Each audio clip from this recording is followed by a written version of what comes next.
जानकी जीवन स्मरण जय जय राम. देहसुखाची अनासक्ती म्हणजे वैराग्य. भगवंत असण्याची जी स्थिती तिचं नाव भक्ती, आणि हा सर्व विस्तार माझा नाही या बुद्धीने राहणं याचं नाव वैराग्य. सर्व काही रामाचं आहे असं समजणं म्हणजे सर्वस्व रामास अर्पण करणं होय. परमार्थाच्या आड काय येतं? धन, सुत, दारा वगैरे आड येत नाहीत, तर त्यांच्यावरचं जे ममत्व ते आड येतं. वस्तूवर आसक्ती न ठेवणं हे वैराग्य आहे. ती वस्तूच नसणं हे वैराग्य नव्हे. एखाद्याची बायको मेली किंवा नसली म्हणजे तो विरक्त, आणि असली तर आसक्त असं म्हणता येणार नाही.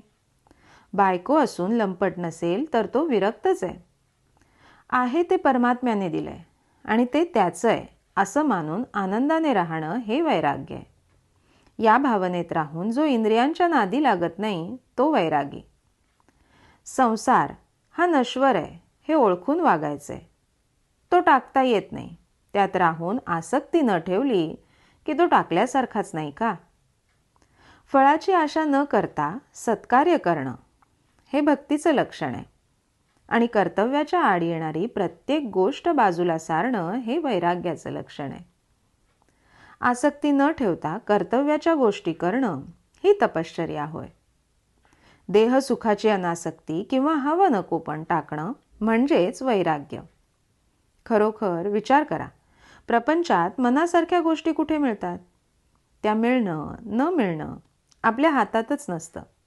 अमुक हवं अथवा नको असं कशाला म्हणावं? असं न म्हणता रामाचंच होऊन राहावं म्हणजे झालं. जो रामाजवळ विषय मागतो त्याला रामापेक्षा त्या विषयाचंच प्रेम जास्त आहे असं सिद्ध होतं. विषय बाधक नाही, पण विषयासक्ती बाधक आहे. भगवंताला प्रसन्न करून घेऊन नाशिवंत वस्तू मागितली तर काय उपयोग?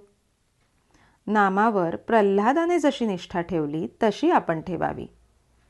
त्यानं नाम श्रद्धेने घेतलं आणि निर्विषय होण्याकरता घेतलं. आपण ते विषयासाठी घेऊ नये. जगातले सर्व लोक सुखासाठी प्रयत्न करतायत. शास्त्रांचं पुष्कळ संशोधन होऊन इतकी सुधारणा झाली, त्यामुळे देहसुख पुष्कळ वाढलं, पण मानव सुखी झाला नाही. आजारी माणसाचा ताप जोपर्यंत निघत नाही तोपर्यंत त्याचा रोग बरा झाला नाही. त्याचप्रमाणे मानव सुखी झाला नाही तोपर्यंत खरी सुधारणा झाली नाही असं समजावं. सध्या जगाला सुधारण्याचा आणि जगावर उपकार करण्याचा काळ राहिला नाहीये. प्रत्येकानं आपल्याला तेवढं सांभाळावं. यासाठी भगवंताचं अनुसंधान चुकू देऊ नये, मग धोका नाही.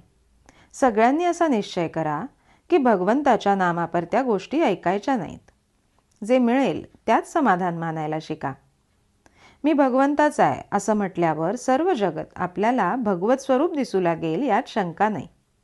ही केवळ कल्पना नाही, आपण अनुभव घेऊन पाहत नाही. त्यासाठी नामस्मरणात आपण राहूया. तात्पर्य, जगात भगवंता वाचून सत्य वस्तू नाही ही ज्याची निष्ठा तोच खरा योगी, ज्ञानी आणि परमार्थी समजावा. जानकी जीवन स्मरण जय जय राम.